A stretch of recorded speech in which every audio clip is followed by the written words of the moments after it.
ఇక కాంగ్రెస్ కార్యకర్తల గూండాగిరి ఇది చేత కాదు వీళ్ళకు.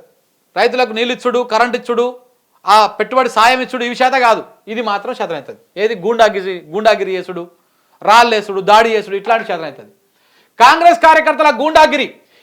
ఎమ్మెల్యే సునీత లక్ష్మారెడ్డి ఇంటిపైన దాడి, గేట్లు తన్నుతూ నానా బీభత్సం, వినాయకుడు ఊరేగింపును దారి మళ్లించిన వైనం, ఎమ్మెల్యే ఇంటి ముందుకు వచ్చి రాగానే వీరంగం, టపాసులు, రాళ్ళు విసురుతూ వీడియో ఉంది అది చూడు నరసింహ, రాళ్ళు విసురుతూ హల్చల్లు, వీడియో తీస్తున్న హెడ్ కానిస్టేబుల్ పైన దాడి, ఫోన్లో ఘటన వివరాలు తెలుసుకున్న కేటీఆర్, ఇంటికి వెళ్లి పరామర్శించిన హరీష్ రావు.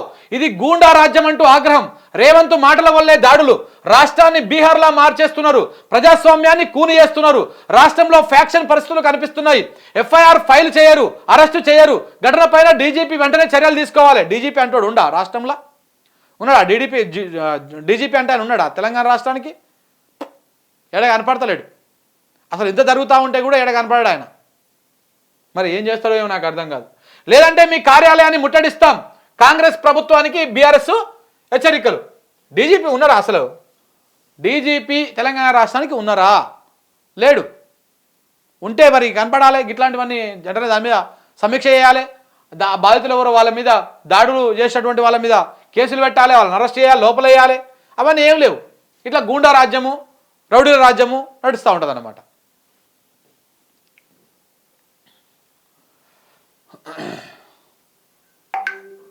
అగ చూడండి ఒక్కసారి, ఇక చూడండి వీడియో.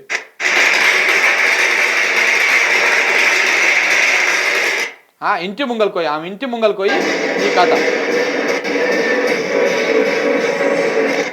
ఇక ఎంత దుర్మార్గం అంటే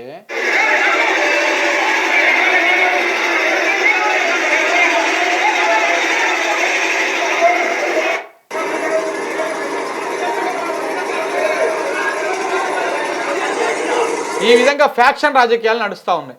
తెలంగాణలో ఫ్యాక్షన్ రాజకీయాలు నడుస్తూ ఉన్నాయి కంప్లీట్గా.